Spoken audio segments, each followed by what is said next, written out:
about what you were doing, I remember,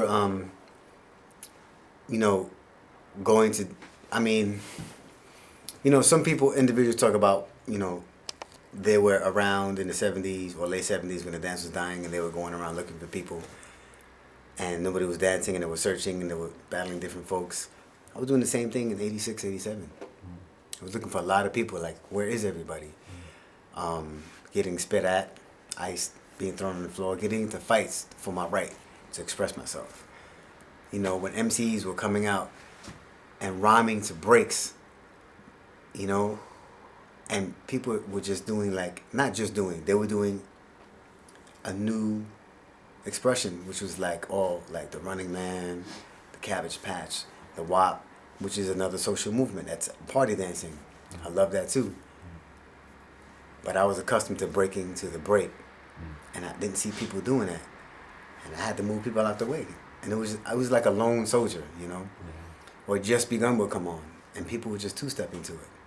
I was like, no, you don't. You got to move the fuck out the way. This is an anthem that speaks to many people for a cause. Move, because I'm about to do the movement, So, I would defend it viciously. So when I met you guys, I remember we rocked together at a club called Mars. And I forgot, I think it was Nick, the floats. Yeah. So about 3 of you guys. I don't know if Tony was there. And Mars had different floors, and it was a raw circle. And that was in Europe? No, it was That was in New York. I think that was Nick and Daryl. In '92, and they went to the Zulu Nation anniversary. Yeah, I think it was Zulu Nation. I think it was Nick, Daryl, and maybe John. Nick, Daryl, and John. Yeah. So we were rocking over there, and it felt like a raw cipher, Yeah. So, to me, Second to None had the warrior spirit, and you have to have that to hold something down. And a lot of times warriors, they walk alone, and from Second to None, I can feel if you caught one of them by themselves and cornered them, you were still going to have a really tough time. So if you're going to have a tough time with one of them, imagine when all of them were together, And I'm not really sure how they were with routines, but their personalities were the routine. That vibe on stage, it was like, I can almost see them like being pirates of the B-Boy scene. Waiting for like that lone ship to come over the horizon and like, oh, here they come. Okay, you go hide behind that tree, I'm gonna be behind this rock. You come swinging from that building over there. As soon as they enter this area, we're gonna pounce on them. And that's, when you're B-Boys, you have to have a strategy, and every crew has a distinct personality of how they're gonna approach, and Second to None definitely had their approach. When you were that time in New York, it was basically, you were on your own. So when you hooked up with those guys, was it like like a breath of fresh air, that you were finally with some raw B-boys that you could connect to, and plus you were like, I've got family. They might not live here with me, but I'm not alone. I've got these guys, and we're all on the same wavelength. Well, what I tell everybody, when I saw the Europeans break, it was like looking in the mirror. It was like, this is where New York would be if New York didn't stop. Yeah. And I had no qualms with that, because New York started the scene, and it was being continued overseas. And now we just went back full circle. And now it's met up with us again, and now we're looking at it straight on. Almost like, now what are you going to do now? It's almost like when you're in a battle, and there was a tough battle, or you got beat, and you go home, and you got to look at yourself and be like, okay, either now I quit, or now I move forward. So, when the Europeans came, I'm like, we got to bring everyone together. So you can see what you created across seas. They're here looking for you. What are you going to do? We used to do that, or we're going to keep on doing it. And some people took on, the responsibility of, keeping it going. And they made the connections overseas. And these individuals almost thought it upon themselves to be like, well, we made it happen again. And nothing happens by any one entity or any one individual. I think hip-hop is a collective conscious effort to keep a movement happening. you know, I had the reputation of being the last B-Boy in New York. I don't want that. I never wanted that reputation, you know, and it's only a title of an interpretation of how people felt when it came to New York, and I was the only one really pursuing breaking from a philosophical point of view, from a physical point of view, a lifestyle. You know, I had my black book with me. I had my pieces. I used to talk about moves. I danced in the street. I danced in the clubs. I practiced every day in my living room. But I was lonely. You know what I mean? And it's a weird feeling to be in a club and so many people, but you feel lonely. And there's a difference from being alone, because that's a choice. Lonely, it's almost like you've been put on a planet by yourself and you can't relate to anybody. So, you know, it was almost like a curse for me. And I was praying for the day that I met people that were still doing this, you know.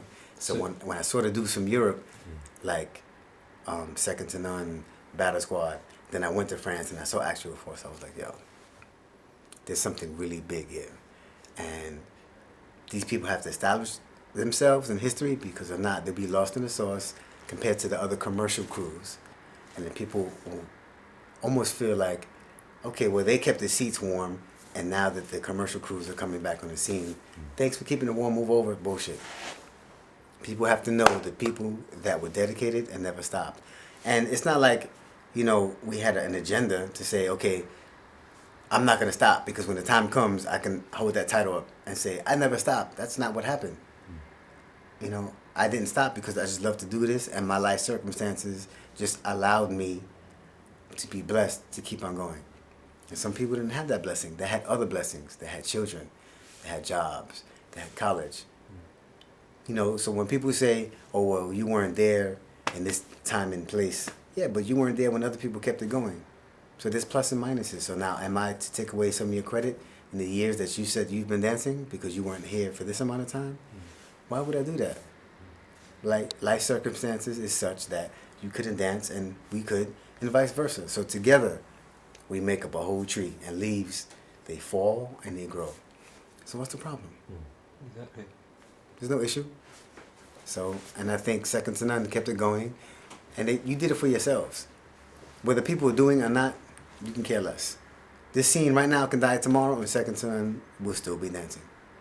Because it's about how you feel, not how about everyone else feels. And I respect that. Absolutely.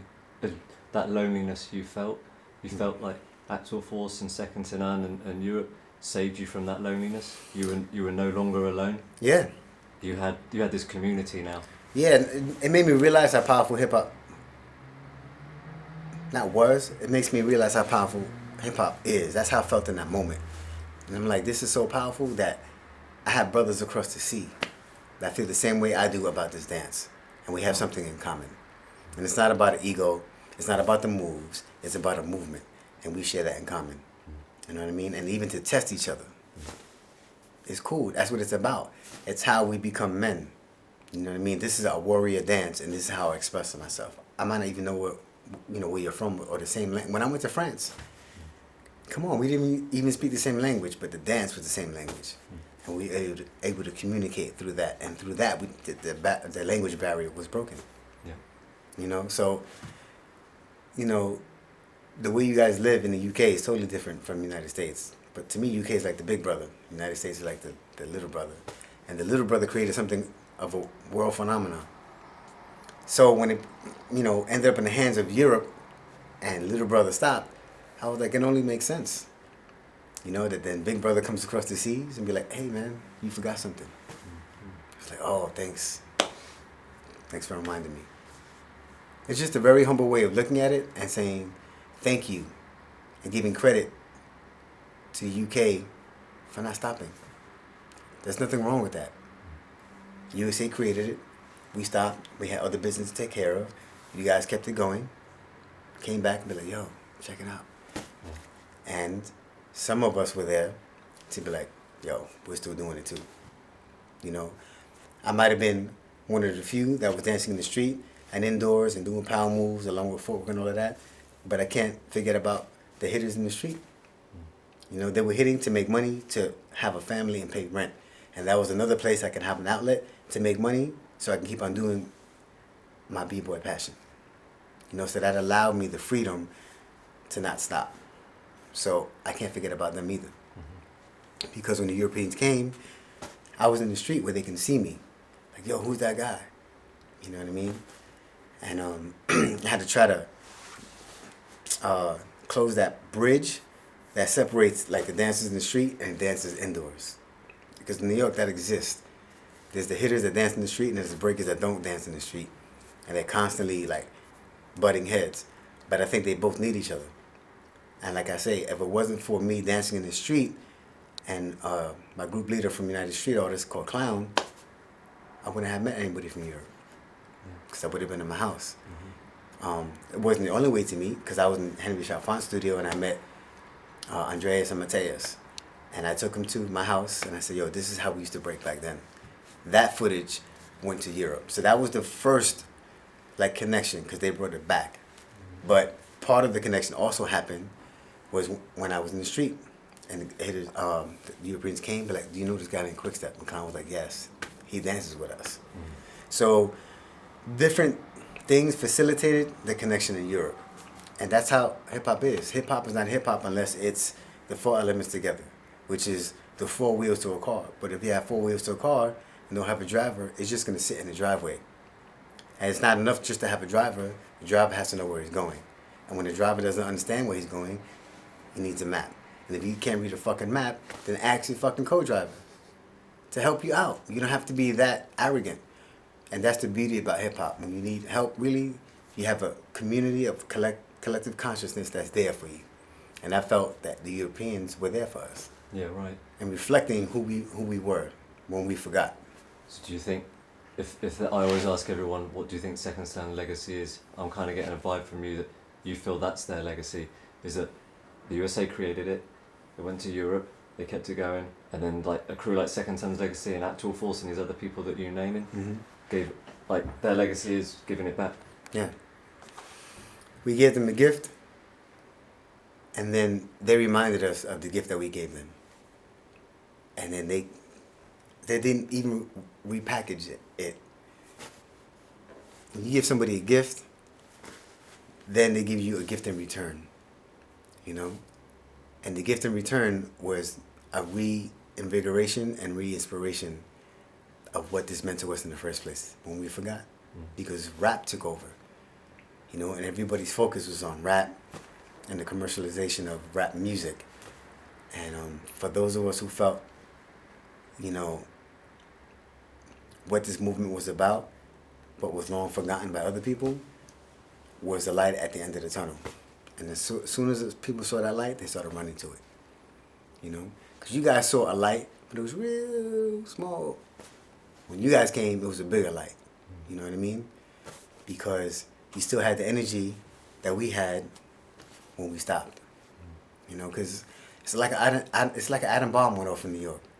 You know, I remember people going to Puerto Rico just for a summer vacation and came back and people stopped, like over the summer. You know, I remember being in tears and people stopped. I remember when some of my teachers were like, "Yo, I'm gonna retire." I'm like, "What? Retire? What are you talking about?" So people just stopped all over the place, all over the place. It was like that movie, The Day the Earth Stood Still. Yeah, right. To me, it was like the day hip hop stood still. It was the same in England. Keep talking, though. I got to Yeah, that happened in. I just